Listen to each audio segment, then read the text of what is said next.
Well, welcome back to Normandy for the last broadcast in today's series of broadcasts from the D-Day beaches. If you've been following us since earlier on today, you will have travelled with us to Gold Beach at Vers-sur-Mer. We visited the brand new British Normandy Memorial at Vers-sur-Mer overlooking Gold Beach. We've been to Juno Beach. We've laid a wreath at the Juno Beach Memorial, and now here we are on Omaha Beach. We are at Strong Point 65 at Le Ruquet at the E1 draw of Omaha Beach. You can probably just see in behind me there the beach itself and the English Channel. I'll swing around so you can see some of the... they're just going now. So we had a few Willys Jeeps and World War II truck just leaving us now. You can see it's still pretty busy down here. So yeah, thank you very much indeed for following us throughout the day. And what we're going to do next, there's still lots to see, so stay tuned. We're going to start here at Strong Point 65. We're going to have a look at the 50mm gun bunker here. We're going to talk a little bit about one of the American servicemen who was here on D-Day, and I believe his family are watching us today. And from there, we are going to, let me see, if I swing around this way, you can see behind me here, these are the bluffs.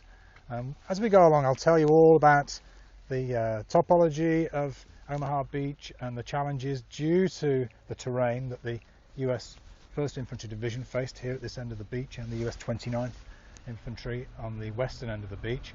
But that is one of the bluffs that the troops had to scale on the morning of D-Day, and that's where we're going to be going. We're going to walk up to the top of the bluffs, and we have a half a mile, maybe a mile along the ridge of the bluffs. It's a fantastic opportunity to see Omaha Beach from the defenders, from the enemy troops' perspective, if you like. Almost a bird's eye view from the top of the bluffs. Then we will descend to the beach itself. We'll walk along Omaha Beach in the golden sand to the Native American Monument and the statue of Charles Shay, the combat medic veteran who's still very much alive and well. He was at the memorial ceremony, opening of the British Memorial ceremony this morning just before we arrived. Fortunately we didn't catch a glimpse of him, but who knows, maybe he'll still be here. And we'll see the monument dedicated to him and to all of the Native American soldiers who participated in D-Day in the Second World War. If the tide remains as way out as it is at the moment, which it probably will, we will see the remains of the Rhino pontoon that are still visible in the sands 77 years after D-Day. And we'll end the tour there. And then for those of you who want to participate in the Zoom call afterwards, the Zoom platoon, if you're a subscriber of We Love Normandy and Virtual D-Day, you can join the Zoom platoon at about 6 o'clock French time tonight. And I may actually be in one of the bars on Omaha Beach by that stage, and we'll do the Zoom from the bar because I'll be in the mood for a cold beverage. Yeah, so if you want to join the Zoom platoon and you're a paid subscriber, that's fine. If not, you can always join. It's a free subscription. A free trial period of 1 month, so you don't have to spend any money. And yeah, join the Zoom platoon. With that, you also get the chance to download and view again all of the videos that I do as part of Virtual D-Day. And there's a catalogue, an archive of video footage that goes back since June the 6th of last year, because this is my first anniversary. It's also, as I'm sure most of you know by now, who've watched the other tours today, my daughter's birthday, but she gave me such a hard time last year that I didn't mention it. But this year I've got to mention it at least on every broadcast. So happy birthday, Rosie. Okay, so without further ado, let's have a look at Strong Point, at the 50mm gun in the bunker at Strong Point 65 here. I'll tell you a little bit about the draws and the bunkers. Don't worry about the beach. We will descend to the beach before the end of the tour. We won't leave Omaha Beach without walking on the sand. But we start here at one of the bunkers of Strongpoint 65, Widerstandsnest 65. Widerstandsnest, I'm sure if you followed my other broadcasts and virtual tours you'll know, in German means resistance nest, and it was the name given to a small complex of fixed position, usually concrete bunkers with artillery and machine gun emplacements. And this is one of those artillery concrete bunkers. But we're standing first of all in front of the 2nd Infantry Division Monument. The American 2nd Infantry, the Indian Head Division, landed here on Omaha Beach at Le Ruquet on D-Day +1, the 7th of June 1944. And they made their way inland up these bluffs right here. And there's lots of archive photographs and even film of the 2nd Infantry arriving. And here is their monument. The Indian Head Monument, named after the insignia. The insignia was the result, I believe, of a competition within the ranks to come up with an insignia during the First World War. And the troops came up with the idea of an Indian warrior's head with a full headdress superimposed on a star, possibly the Star of Texas, the Lone Star of Texas. And next to the monument we have the 50mm gun. Small monument there to the Engineer Special Brigade. And here you will see, here's the gun. 77 years after D-Day, the gun is still here, still in place, still protecting the E1 drawer, which is here.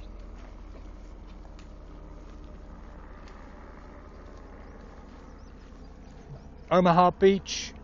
There were only 5 exits suitable for traffic coming off Omaha Beach. Let me change around to the selfie. There are only 5. I'm sure a lot of you have read about this, and if you've watched any of my tours before, we talk about it quite a lot. But of Omaha Beach.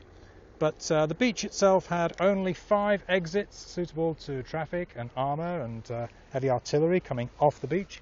And these 5 exits were known as draws, D-R-A-W. It's basically a valley with a small lane or track leading from the beach up through into the inland areas and the 3 villages of Vierville, Saint Laurent and Colville. This one leads to the village of Saint Laurent. And you can see what it is. If I stand here in the road, we are in a small valley. To the left and the right, the bluffs continue to a height of about 170 feet on either side, and in the middle there's this, I guess it's a roadway now, but it's a small valley in between the bluffs. So there were 5 of them. This one's codenamed E1. It leads from EZ Red Sector up through to the village of Saint Laurent. And protecting the draw, let me go back to the front camera, is this artillery bunker. So the gun itself is pointing not out to sea or even into the inland area, but right across the exit route or route. So this particular exit from the beach, as all 5 were, incredibly well protected by German artillery and obstacles, making it very difficult for the engineers to clear those exit routes, and almost impossible for any armour or vehicles or troops in any great numbers to get off Omaha Beach and up the exits. We'll talk a little bit more about the timeline on the morning of D-Day as we walk along the bluffs. But I just wanted to show you the gun first. Here it is, 50mm, basically a tank cannon, still pointing across the road. And if I put the camera down, let's see if we can get the plaque above it. And I'm really hoping that David Estes is watching now. David, I hope you're watching us, because this plaque is dedicated to the unit that your father served with, the 467th, and they were the Anti-Aircraft Artillery Automatic Weapons Battalion, the AAA AW Battalion. It's a bit of a mouthful.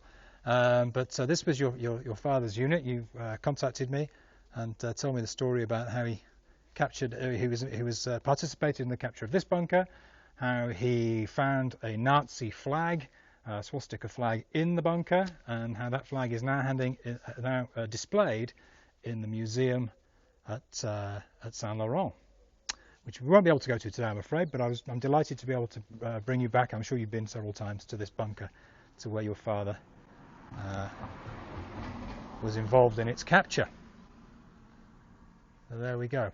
Anti-aircraft artillery guys obviously here to set up anti-aircraft guns to protect the beachhead from counterattacks from the German Air Force, the Luftwaffe, and did so very successfully. And the German 50mm gun is still here.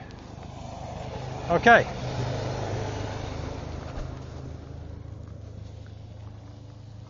We will go around the back.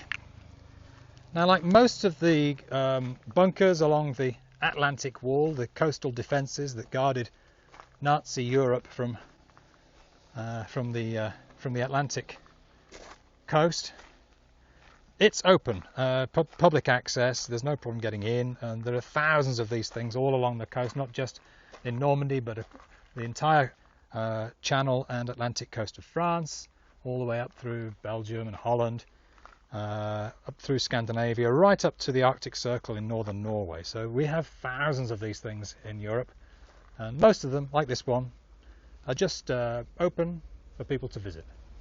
Now then, let me just flick through to the front camera. Oh, hi Sue, I'm glad you could join us. I hope you maybe caught some of the broadcasts from earlier in the British sector, but if not, they'll be available to watch again on Facebook and on the website We Love Normandy from tomorrow in HD. So let me just flick around to me for a second, just so that I can tell you. We'll go inside the bunker. It's these video images are brought to you via 4G wireless 4G technology, and sometimes the signal strength inside the bunker is not perfect, far from it, and we may lose the signal. If we lose the signal for a couple of seconds, don't worry, it'll be restored afterwards. But I'll just see how far we can get inside the bunker, so that give you a glimpse of what it's like inside.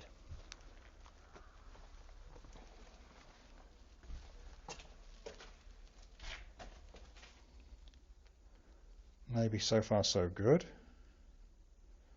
You see the gun in position, pretty badly damaged, but nonetheless still in place. And I'll pop in, but we'll see if we have to come straight out again. You can probably hear how echoey it is in here. And there is the gun pointing, as I said, not out to sea, but across that exit road, across the E1 draw. Okay, I think we managed to get through that without too much signal problem.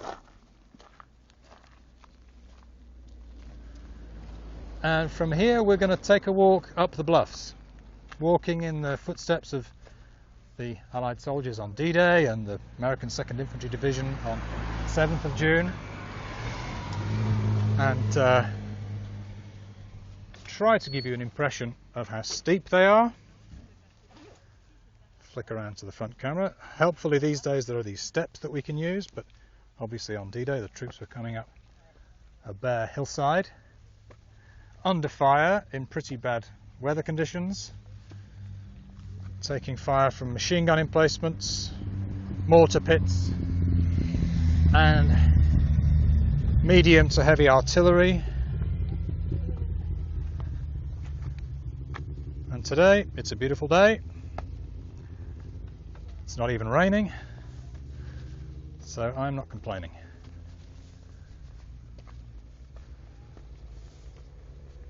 If you've just tuned in, we are on Omaha Beach. Well, we're at the bluffs above Omaha Beach. You have not missed the beach itself. We'll be descending onto the beach in about 10-15 minutes time.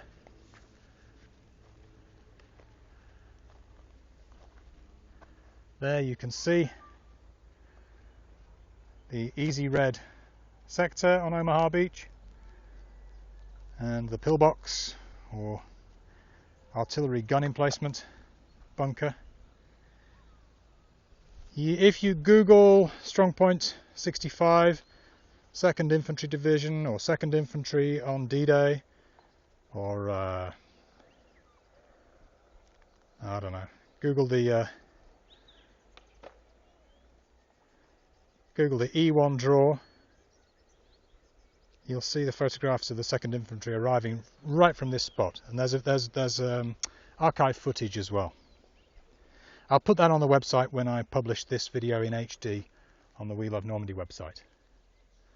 Okay, so we will carry on scaling the bluffs, as did the troops of the 16th Infantry Division that were in the first wave and landed here on the morning of D-Day. Part of US 5 Corps, commanded by General Jarrow, Leonard T. Jarrow.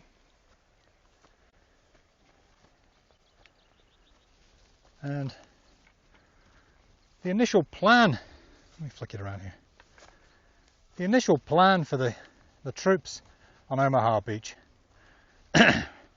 was to arrive after such a huge naval and aerial bombardment of the German gun emplacements, like the bunker at Strong Point 65 we just saw then, that the troops would not come under much enemy fire, and the exits, or the draws, D-R-A-W, like this one here, would be open, and they could get in their vehicles and be supported by the armoured troops, by the armoured units, and drive off the beach.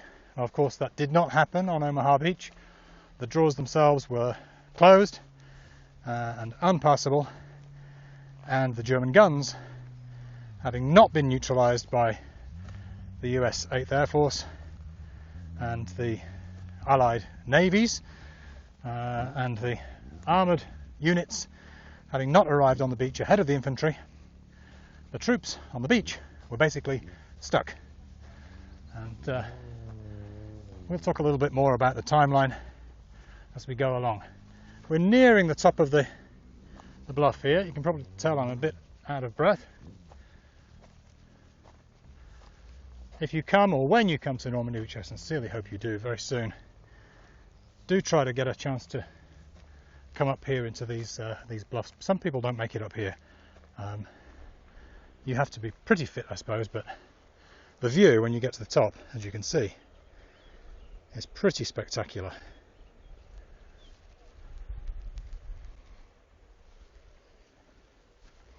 And we'll carry on.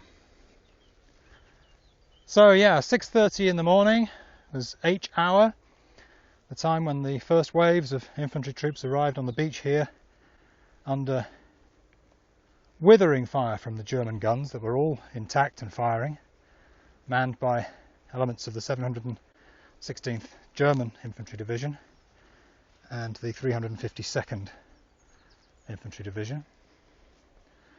There were not that many German troops here, maybe a few hundred at H hour, 6:30.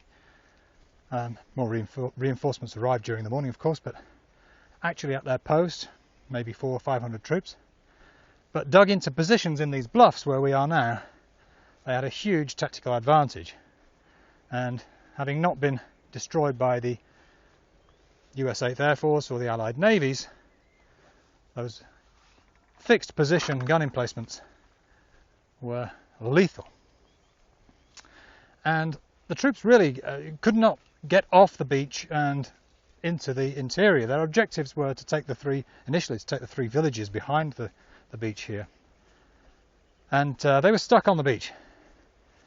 And they arrived on a rising tide. The tide was 400 to 700 yards out. But of course, as time ticked by, the tide was coming in, and effectively the beach was getting smaller. 33,000, 34,000 troops arrived on Omaha Beach during the day of D-Day. Bonjour, Monsieur Dan. Now they did not all disembark at 6:30, but by the middle of the morning you are talking about thousands of US troops stuck on the beach. Many thousands. And so, unable to jump in their vehicles and follow the tanks up through the road exits or the draws, gradually the troops had to make their way up these bluffs here. So this is a little tour, a little walk of the bluffs to give you some sense, I hope, of the terrain and give you an idea of what a challenge it must have been for the 5 Corps American troops that had to scale these bluffs in order to effectively deal with the German gun emplacements here. Let me put you back round to the front camera because we are here looking at this fabulous view. I hope you're getting these pictures as clearly as I'm seeing them.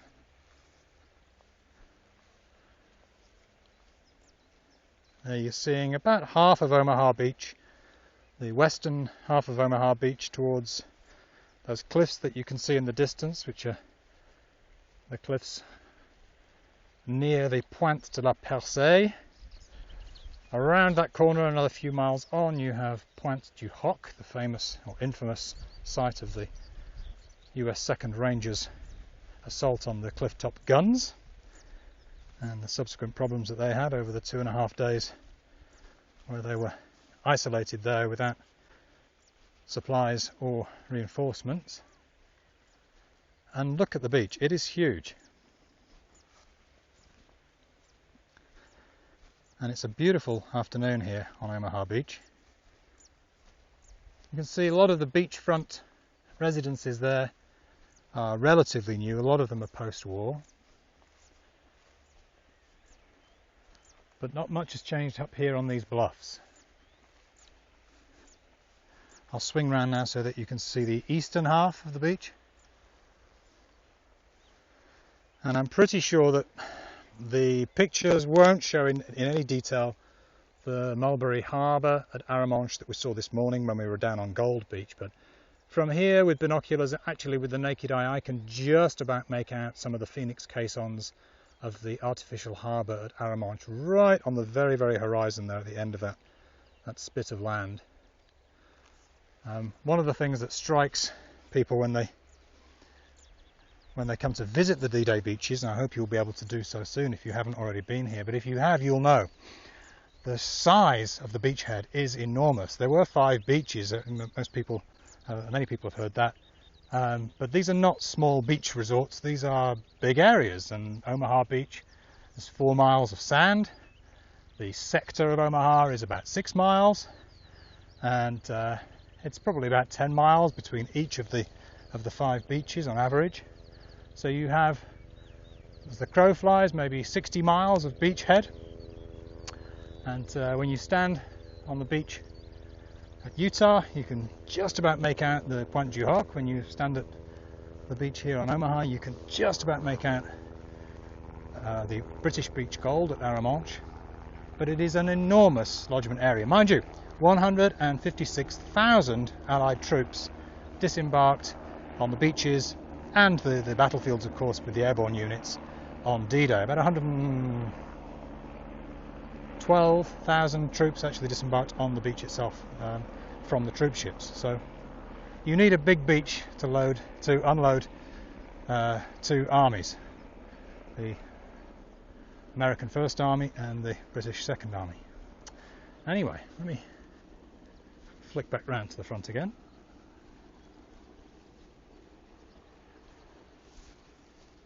By the way, it's great to see so many people have tuned in. Let me say hi to a few people who have joined us. Patricia, thanks for joining us today. I think several times you've sent us some messages. I'm sorry if I haven't been able to reply to most of the questions. Normally when I do these tours, I only have a 1-hour tour. I can answer the questions either on the tour or just shortly afterwards. But today the schedule has been so hectic, and there have been so many people tuning in that I haven't been able to reply to everybody. But I will try to reply to everybody before tomorrow.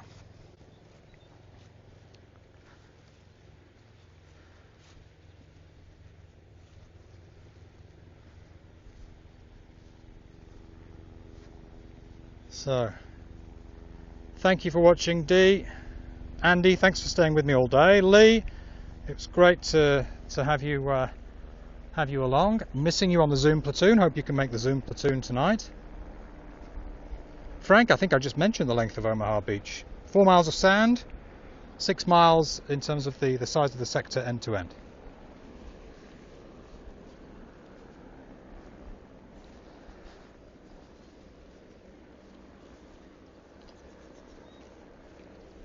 Would have been nice to be here when the French aerobatic team, the Patrouille de France, were doing a flyover earlier. I'm not sure if they actually did the colours here at Omaha Beach, as they did down on Gold Beach, but would have had a great view from up here.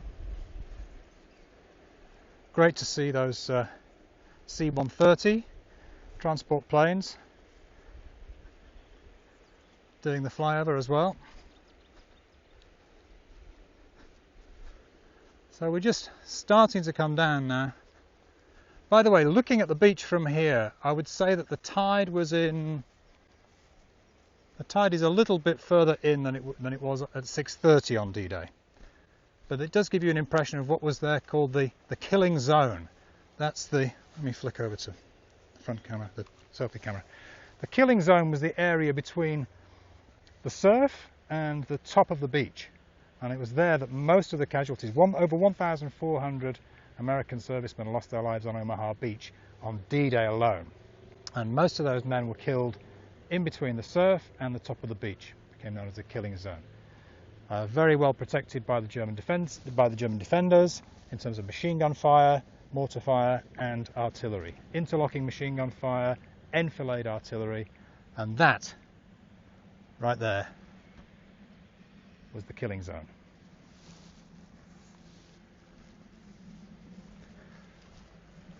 Okay.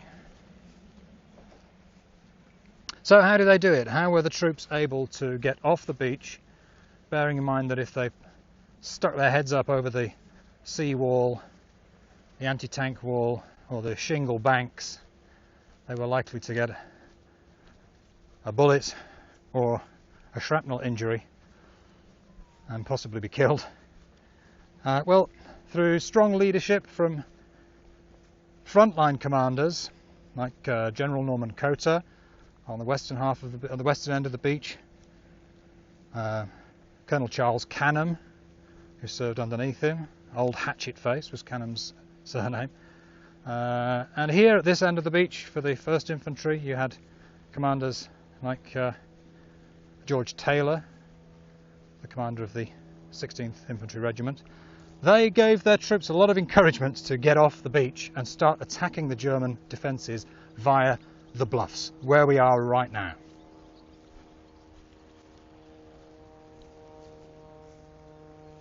It's easy to imagine how reluctant the troops might have been, especially on the western half of Omaha Beach where the 29th Infantry arrived, because those troops had never seen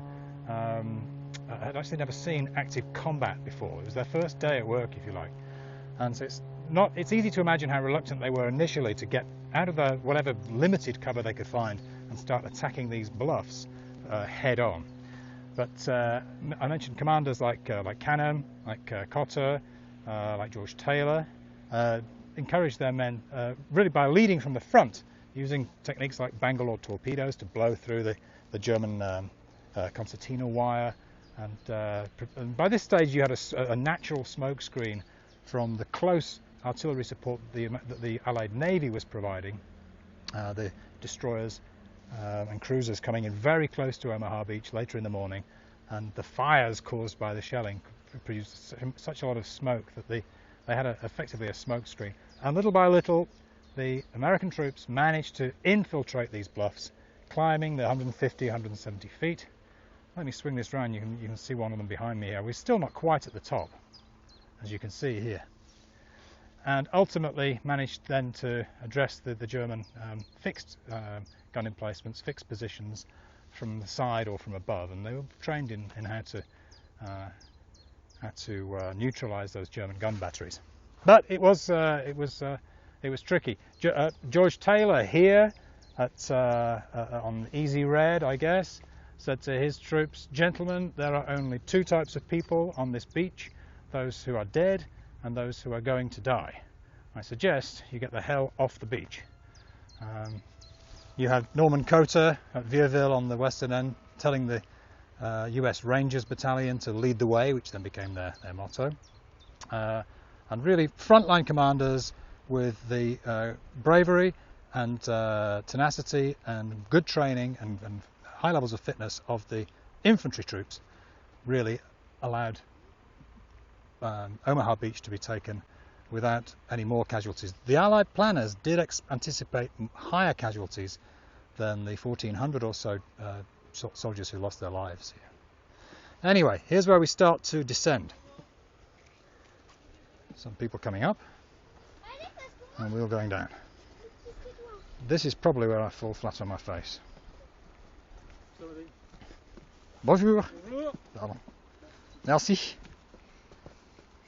Bonne balade.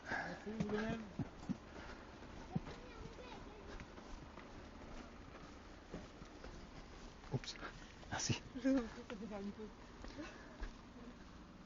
So you can see how steep it is here. These steps, well, I'm hoping you got an impression of this. You can just about see my shadow there going down these steps. And of course, these steps are modern. The troops would not have had stairs to climb up when they attacked these bluffs under fire. But yeah, as people who've watched my virtual tours will know, I usually fall over or get lost. And if I fell over here, I'd probably break my leg, so I'm treading very carefully. And I'm hoping I won't get lost, even though the vegetation, as you can see, is very thick. So we'll go down, we'll have a look at the beach. Prior to that, we have an errand to run for David Estes, who's watching today with his family. We're going to go and see a picture of his father, Dal Estes, from the AAA Artillery Battalion.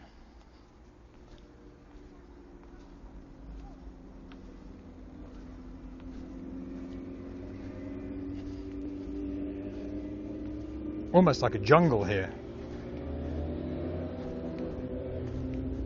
Very few people come up here. I guess when you only have one day to visit the D-Day sites, you have to prioritize.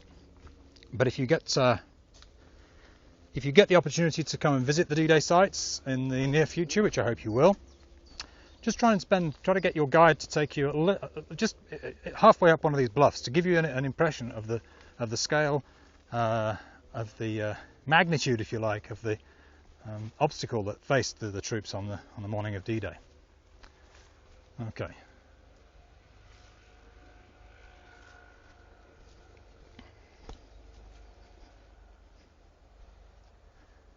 Just check some of your messages.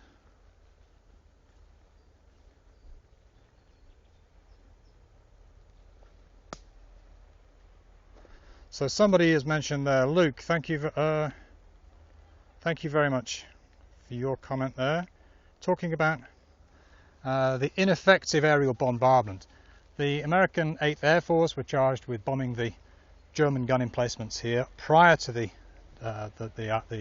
infantry troops landing, and unfortunately, due to bad weather, they had to use high-level, 30,000 feet high bombing runs, and the cloud cover was so bad that they had no visual on the targets. They were using radar, early radar, this is the 1940s, to pinpoint their targets, and as a result, coupled with the fact that they flew in from the sea rather than flying parallel above the bluffs, they flew in from the sea to minimize the amount of flak that the bombers received. As a result of that, their bombing was very inaccurate, and almost all the bombs fell behind the beach, behind the civilian areas, into the fields behind. Unfortunately, a lot of bombs did fall on the civilian areas, and there were a lot of Allied casualties because of that on D-Day. And none of the bombs that released by the Liberator bombers of the 8th Air Force, none of the bombs fell on Omaha Beach. Anyway, no criticism of the American 8th Air Force. They did not have precision bombing in those days. So before we go down on the beach, we have one little errand to run, as I mentioned before, which gives me great pleasure. It's not a problem. We're going to go and look at the photograph of Dal Estes. David, I hope you're still watching, and I hope I'm pronouncing your surname correctly. Your family name?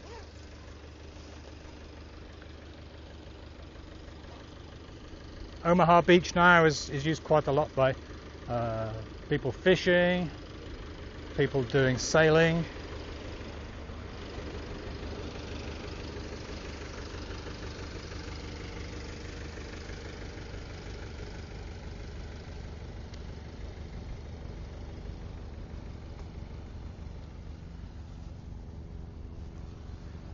So, by the way, we're nearly halfway around our little walk of Omaha Beach. I'd just like to say thank you for tuning in. If you want to see the footage from today, from Gold Beach, from the British Memorial, from Juno Beach, the Juno Beach Centre, and here from Omaha Beach, I'll be leaving them on Facebook for a couple of days. Then they'll be on the We Love Normandy website in HD, along with some supporting multimedia information, archive photographs, archive footage, etc. So you can click on the We Love Normandy link on the Facebook post. You can subscribe for free, and I'll keep you up to date with all of our news. Okay.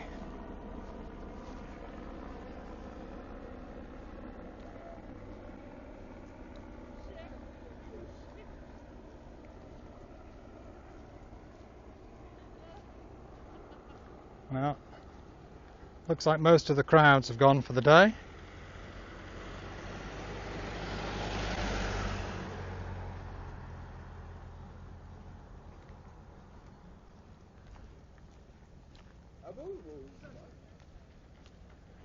If you did miss this morning's broadcast from Gold Beach, we did the Stanley Hollis Trail, following in the footsteps of Sergeant Major Hollis from Gold Beach up to the Montfleury Battery. But that's available on the previous Facebook post, so take a look at that.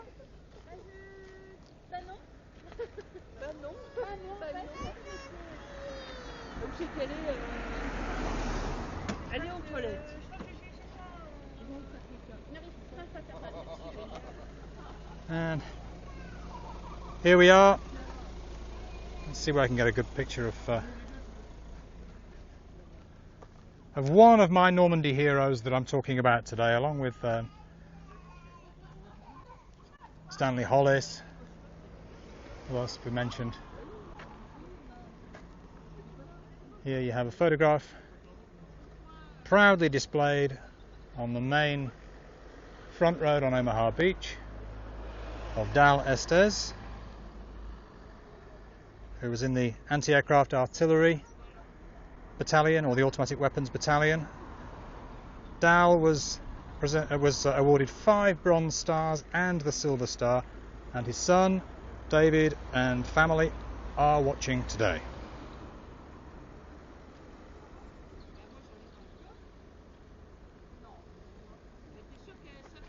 Okay.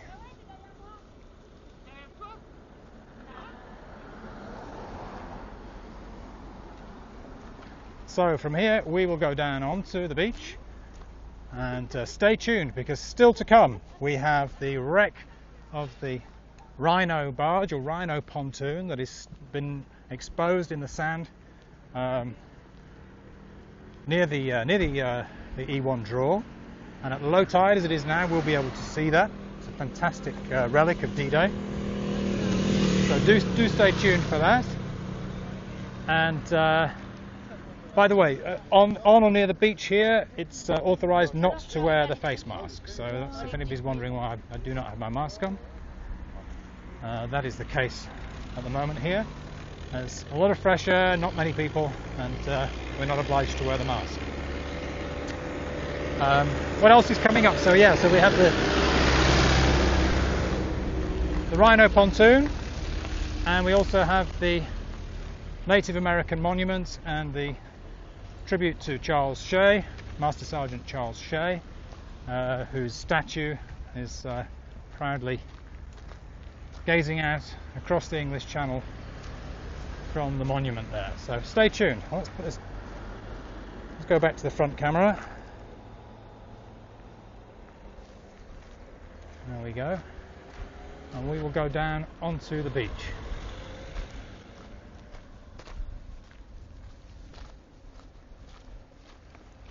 There you can see where our walk took us 10 minutes ago or so, along the ridge of those 170-foot bluffs there.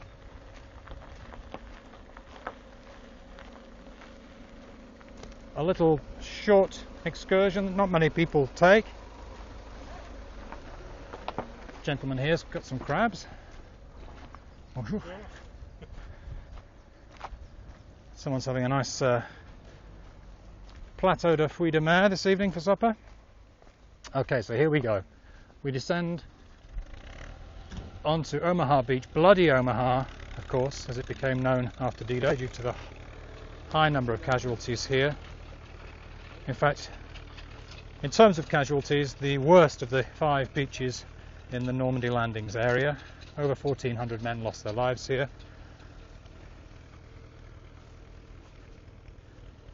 And today,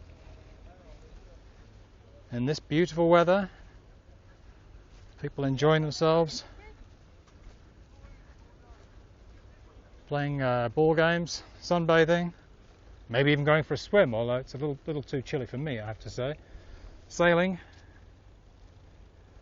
and of course the people involved in fishing there, their boats. Very difficult to imagine the carnage that took place here 77 years ago today.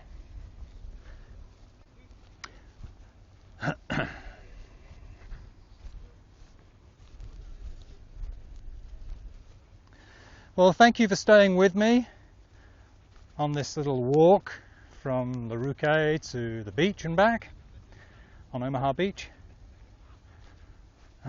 If you've enjoyed today's broadcast, which I hope you have, take a look at the We Love Normandy website. The link is on the Facebook post. And if you're planning a trip to Normandy, let's hope you are. You're going to come here this year, later this summer perhaps? If not, definitely next year. It won't be long. And I think when people start coming, they'll be coming in great force.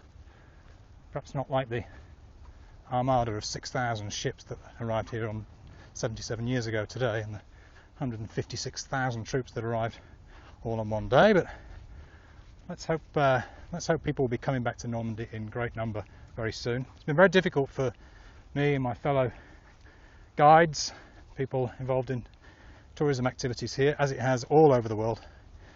And so we're looking forward with guarded optimism to a better late summer, and let's hope, fingers crossed, next year everyone can come back. And if you do, this is where I was going before I lost my thread. If you plan to come back to come to Normandy, have a look at our website, welovenormandy.com, and you'll find lots of information there about places to stay, things to do, and if you need any help, then get in touch. A bit of advice, a few recommendations, costs absolutely nothing. And but if you want to book a property with us, or get us to help you with your transport, tours, accommodation, that sort of thing, that's all part of my business, We Love Normandy. And also on there you'll find out all about virtual D-Day, which, if you're not familiar with what I do here with my little camera, we do these virtual tours regularly, 2, 3, sometimes 4 times a month, and you can find the full program on the welovenormandy.com website in the virtual D-Day, on the virtual D-Day page. Okay, we must be coming up pretty soon to the remains of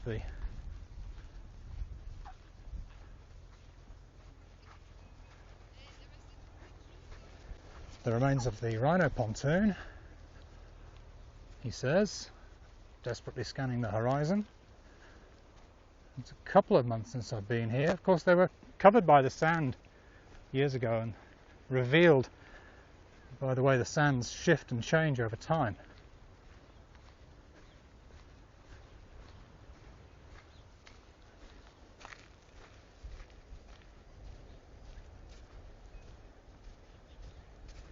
So Patricia was asking about the vegetation. The vegetation on the slopes, on the bluffs, would have been pretty much scorched off from the shell fire from the Allied Navy. And I think there's a lot more vegetation there today than there was 77 years ago.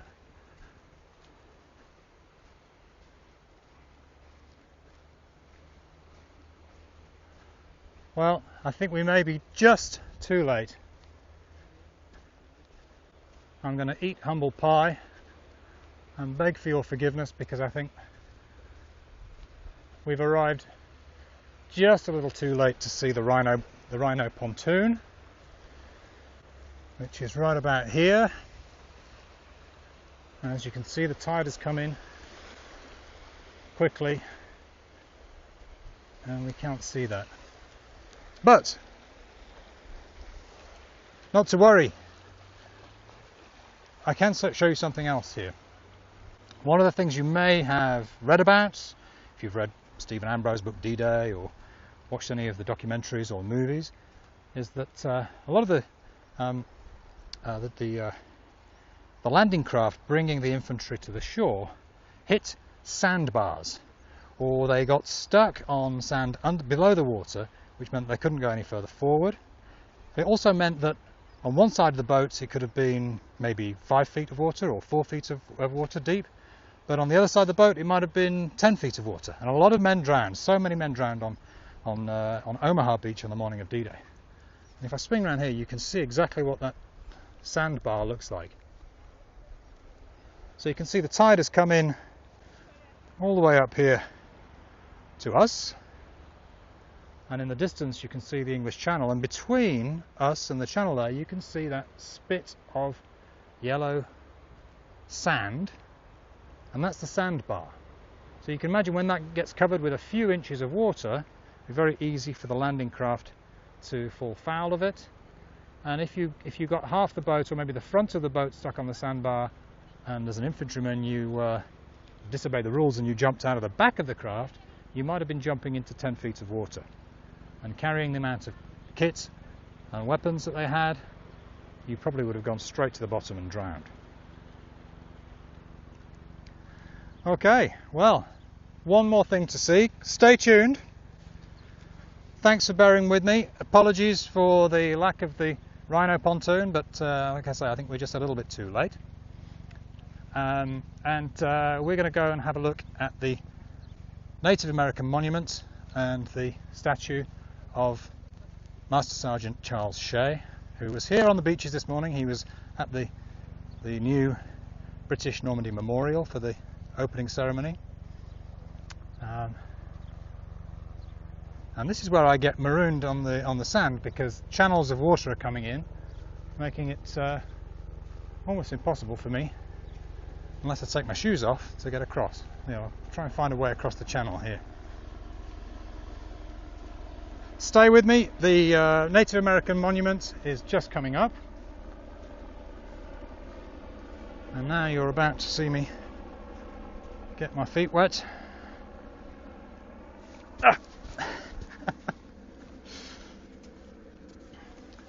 Like I say, I don't complain. I don't complain when it's raining. I don't complain when I get my feet wet, because, like I always say, no one's shooting at me. Okay, you'll see the flags here in the distance. This is the Amerindian Monument.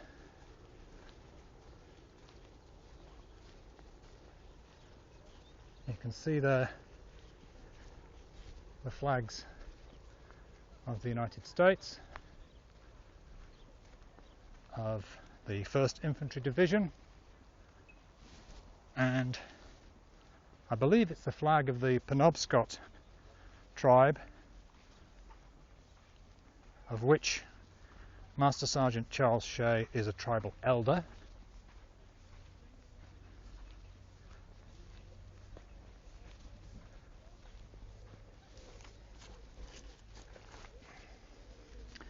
And on the right there you'll see again the US flag, and also the Native American flag.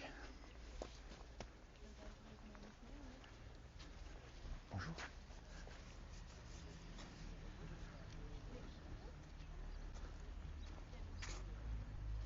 let these people finish taking their photographs.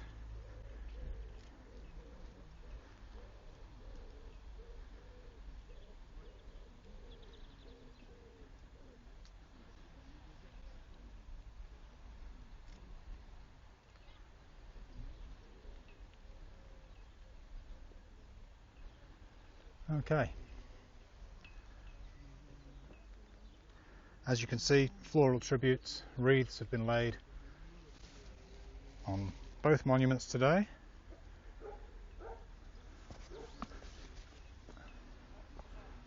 Just waiting for this lady to finish taking her photographs.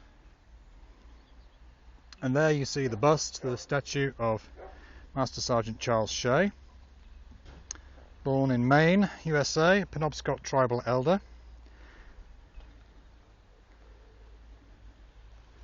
Let me put the camera down here.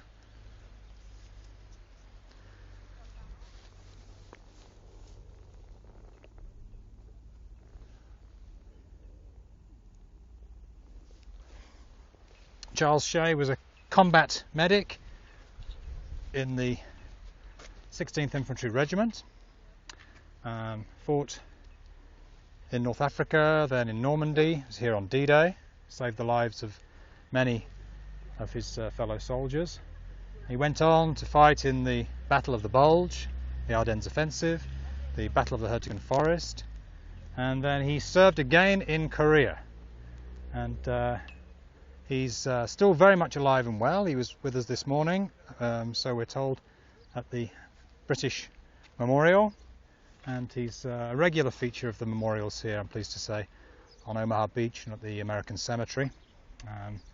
I think he must be very proud of his bust here, gazing west back towards home. But he isn't going back to the United States because Mr. Shea lives now in France, which is why he was able to come today, where so many veterans were not able to do so. Something next to the Charles Shay Monument that I want to show you as well. Let's have a look at that. So this peculiar looking monument, very unique on the D-Day beaches, is a turtle. It's the Native American monument. The turtle is a symbol in Native American culture of several things, and you can see some of the other Native American artifacts there, and in the distance the beach itself.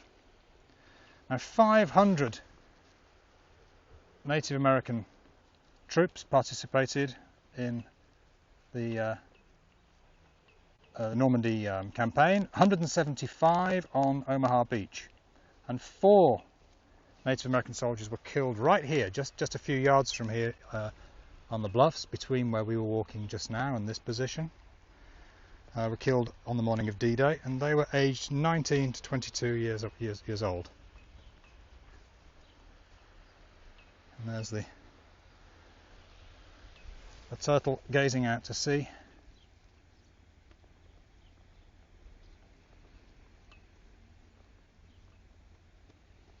On Omaha Beach. And I saw this photograph the other day when we did a recce. It's a bit blurred now, but there is Master Sergeant Charles Shay. Someone's left a photograph of him here.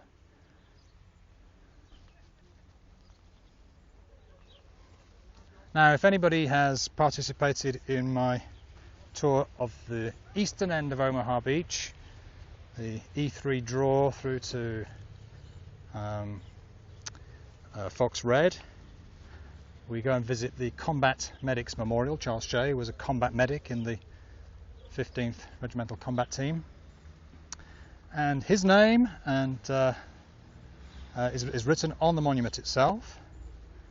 And it's great when we take people there, and then especially young people with kids or teenagers, and we say, well, this guy's still alive, and they can't believe it, because anybody under the age of 25, somebody that was serving on active duty in 1944 is as old as the hills, and they just can't believe that he's still with us. One day I did that. I took the family up to the American Cemetery at Colville, and Mr. Shea was there participating in the flag ceremony and taps at 5 o'clock. It was a very, very emotional moment. Anyway, I hope you've enjoyed all of today's broadcasts. I'm now going to try and find my good friend and today's driver, David, and I'm probably going to have to go and take him for a beer in one of the bars on Omaha Beach, and I may do the Zoom debrief from the bar. So if you are a paid subscriber to We Love Normandy, if you've just subscribed today, you are very welcome to join us, and that'll be at 6 o'clock Paris time, which I guess is coming up pretty quickly. I'll do a time check now. While we're there, we're at 6 o'clock. It's going to be a bit late. So if you're participating in the Zoom platoon, that's scheduled to start at 6 p.m. First of all, I'm going to have to find my driver. Then I'm going to have to find a pub. Then I'm going to have to order a cold beer. And then I'm going to start the Zoom debrief. So it may be more like 6:15. So apologies for that slight delay. And I look forward to seeing you in about 15-20 minutes time. Thank you very much indeed to everybody who took part. Thank you very much for people who've subscribed. Thank you for the donations as well. Many of you have bought donation tickets on the Eventbrite website. I am very grateful for that. It's only through all of my tours are free, and it's only through donations that I'm able to continue this Normandy D-Day program week after week, and I've been doing it for a year now, and I'm not going to stop. So thank you very much indeed, and I look forward to seeing you another time on the beaches. Okay, bye for now, au revoir, à bientôt, merci.